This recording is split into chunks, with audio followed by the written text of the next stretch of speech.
So hello student, welcome to our new video. आज की इस वीडियो में हम देखेंगे यहाँ पे नाइन्थ साइंस का यहाँ पे अर्धवार्षिक के पेपर के लिए यहाँ पे प्रश्न पत्र। चलिए स्टार्ट करते हैं। तो इन सभी क्वेश्चन की यदि आंसर ये आप याद कर लेते हैं तो भैया इतना अच्छा पेपर आपका जाएगा कि आप बोलोगे वाह, है ना। क्योंकि यहाँ पे आपको इस प्रकार से जो क्वेश्चन बताए जा रहे हैं सभी क्वेश्चन के आंसर, और आप बाद में बोलोगे बिल्कुल आपको ये बहुत महत्वपूर्ण होने वाला है ये क्वेश्चन पेपर। तो आपको जल्दी से सभी के आंसर आपको यहाँ पे प्रोवाइड कराए जाएंगे और आपको सभी आंसर याद कर लेने हैं, है ना। तो चलिए स्टार्ट करते हैं। आपके जो हमने पहले पेपर में बताए थे वहाँ पे बहुत सारे क्वेश्चन आपको वही के वही मिले थे, बिल्कुल एज इट इज क्वेश्चन आ रहे हैं।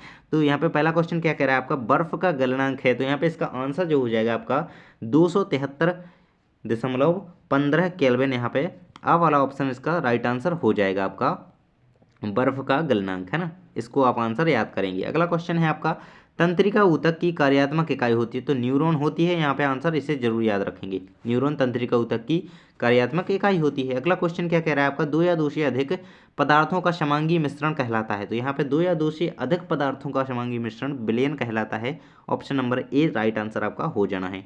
अगला क्वेश्चन है, मोमबत्ती का जलना है, कौन सा परिवर्तन है मोमबत्ती का जलना। तो यहाँ पे केवल रासायनिक परिवर्तन आपका आंसर हो जाएगा।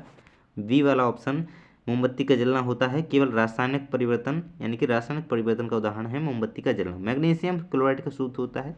तो MgCl2 आपका आंसर हो जाएगा। ऑप्शन नंबर ए आ, है ना। MgCl2 magnesium chloride, magnesium Mg chloride Cl2, इस प्रकार से आपका आंसर हो जाएगा MgCl2। अगला क्वेश्चन है, आत्महत्या की थैली के नाम से जाना जाता है। तो यहाँ पर लाइसोसोम आपको आंसर याद रखना है। लाइसोसोम को आत्महत्या की थैली या सुसाइड बैग के नाम से जाना जाता है। अगला क्वेश्चन क्या कह रहा है आपका, वेग का एसआई मात्रक है। तो वेग का जो एसआई मात्रक होता है तो मीटर प्रति सेकंड होता है। यहाँ पे आप आंसर याद रखेंगे, मीटर प्रति सेकंड, स्क्वायर नहीं होता है, मीटर प्रति सेकंड होता है ओनली ऑन, है ना। मीटर प्रति सेकंड, मीटर प्रति सेकंड आंसर याद रखेंगे, है ना। अगला क्वेश्चन इस प्रकार से हम यहाँ पे आगे आते हैं। तो देखिए यहाँ पे आपको 6 नंबर का क्वेश्चन क्या कह रहा है आपका, सही विकल्प का कोशिका की खोज करता है। तो कोशिका की खोज किसने की थी, रॉबर्ट हॉक ने की थी। आपको ऑप्शन नंबर ए याद रखना है, रॉबर्ट हॉक ने कोशिका की खोज की थी, है ना। अगला क्वेश्चन है आपका, रिक्त स्थानों की पूर्ति कीजिए। 8 अंक की आपके रिक्त स्थान रहेंगे यहाँ पे।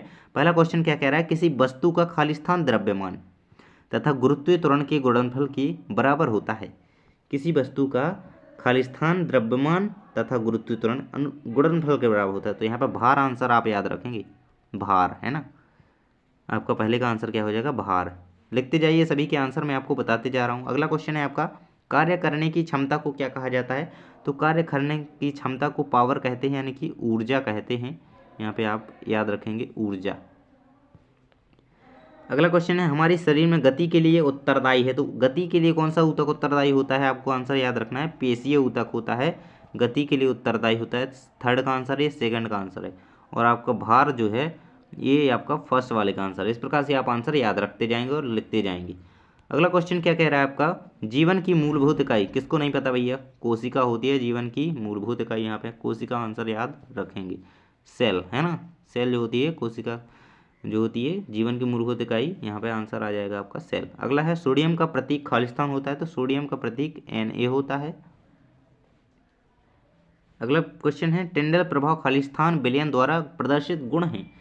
तो कोलोइडी विलयन के द्वारा टिंडल प्रभाव प्रदर्शित होता है। कोलोइडी आपको इस प्रकार से आंसर लिख लेना है, ये आप याद रखेंगे, कोलोइडी। अगला क्वेश्चन है, पौधों की पत्तियों में पाए जाने वाले छिद्र जिनसे गैसों का आदान प्रदान होता है खालिस्तान कहलाते हैं। रंध्र कहते हैं हम उन्हें, आपने पढ़ा होगा। पत्तियों में छोटे छोटे छिद्र पाए जाते हैं जिन्हें हम नग्न आंखों से नहीं देख सकते, उन्हें हम रंध्र कहते हैं, है ना। आंसर आप याद रखेंगे यहाँ पर रंध्र। पौधों की पत्तियों में क्या पाए जाते हैं, छिद्र, उन्हें हम रंध्र कहते हैं, है ना। इनसे गैसों का आदान प्रदान होता है। अगला क्वेश्चन है, 1 किलोग्राम भार बराबर क्या होता है, कितने न्यूटन। तो 1 न्यूटन, 1 किलोग्राम भार बराबर 1 न्यूटन होता है।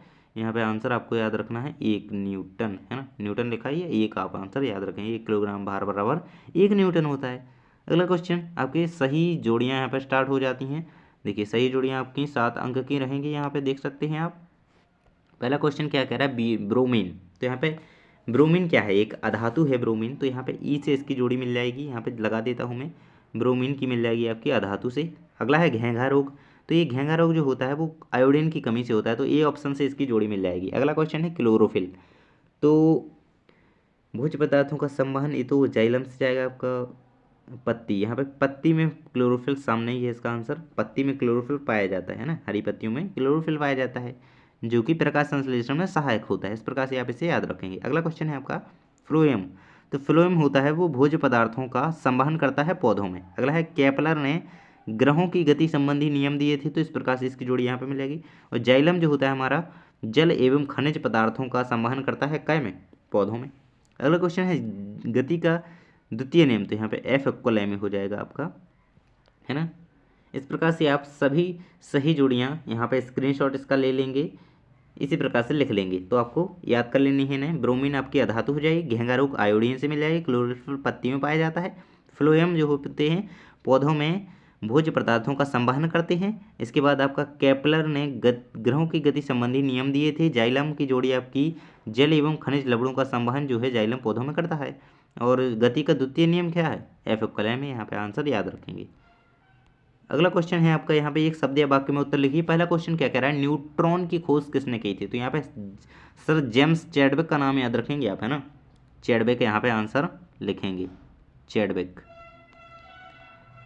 यहाँ पे आपसे न्यूट्रॉन की खोज पूछ रहा है, इलेक्ट्रॉन की पूछे तो आपको सभी याद रखने। इलेक्ट्रॉन की पूछे आपको थॉमसन, सर जे थॉमसन, यहाँ पे इनका नाम क्या है।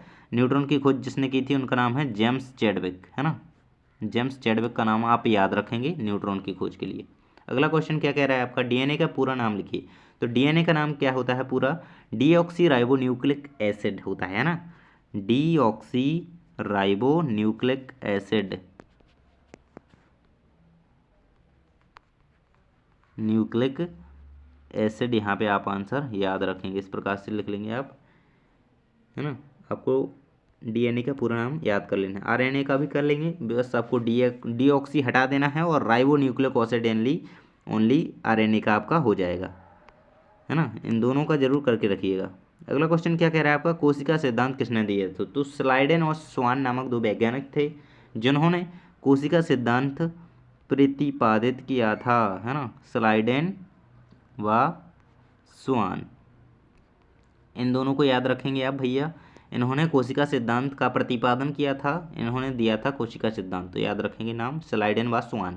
अगला क्वेश्चन है आपका, स्थिर अनुपात का नियम किसने प्रस्तुत किया। तो यहाँ पे लेबाजिए ने जो है, लेबोजिए जो वैज्ञानिक थे इन्होंने स्थिर अनुपात का नियम दिया था। यहाँ पे आंसर आपको याद रखना है इसका फोर्थ वाले का, लेबोजिए, है ना। अगला क्वेश्चन है आपका, त्वरण का एसआई मात्रक होता है। तो यहाँ पे त्वरण का एसआई मात्रक क्या होता है, मीटर प्रति सेकंड स्क्वायर। यहाँ पे स्क्वायर आ रहा है देखिए, है ना। आपको याद रखने से कंफ्यूज नहीं होना है, अलग अलग रहेंगे सभी के। अगला क्वेश्चन है, किसी वस्तु की गतिज ऊर्जा के लिए व्यंजक लिखिए। तो यहाँ पे गतिज ऊर्जा के लिए व्यंजक क्या होता है, 1/2 mv², 1/2 संवेग गुणे वेग स्क्वायर। इस प्रकार से आप इसको लिख देंगे। यहाँ पे आंसर हो जाएगा छठवें वाले का। अगला है आपका, दाब का मात्रक क्या है। तो दाब का मात्रक होता है पास्कल। चलिए मैं आपको लिख के दिखा देता हूँ। यहाँ पे दाब का मात्रक क्या होता है, पास्कल, आप याद रखेंगे, पास्कल, है ना। दाब का मात्रक पास्कल होता है। अगला क्वेश्चन है आपका, गुप्त ऊष्मा किसे कहते हैं। और इसका अथवा क्वेश्चन है, गर्मियों में हमें किस तरह के कपड़े पहनने चाहिए और क्यों। तो इस प्रकार से आपके जो आगे के क्वेश्चन रह गए हैं, हम सभी के आंसर हमने आपको दूसरी वीडियो में प्रोवाइड करा दिए गए हैं जो कि चैनल पर अपलोडेड है। और यदि आप देखना चाहते हैं तो डिस्क्रिप्शन में आपको लिंक मिल जाएगी, जा करके देख लीजिए। थैंक्स फॉर वॉचिंग, मिलते हैं अगले वीडियो में।